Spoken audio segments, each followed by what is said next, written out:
আমার গত সপ্তাহের যশোরের আলোচনার একটা লাইনকে কেন্দ্র করে আমাদের অনেক রাজনীতিবিদ বন্ধুরা অনেক ক্ষুব্ধ প্রতিক্রিয়া দেখাচ্ছেন। ওই কথাকে নিজেদের গায়ে টেনে, নিজেদের গায়ে মেখে ওনারা ক্ষুব্ধ হয়েছেন। প্রিয় ভাইয়েরা, আমি বলেছিলাম যে একদল খেয়ে গিয়েছে, আরেক দল খাওয়ার জন্য রেডি হয়ে আছে। তো এখানে কি আমি কোনো দলের নাম বলেছি? বাংলাদেশে ৪৮টা প্রায় নিবন্ধিত রাজনৈতিক দল, কোনো দলের নাম আমি বলিনি। কথাটাকে আমি জেনারেল রেখেছি।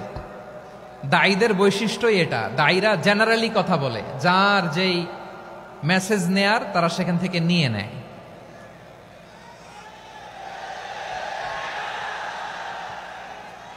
তো কোনো দল এটা নিয়ে কোনো কথা বলল না।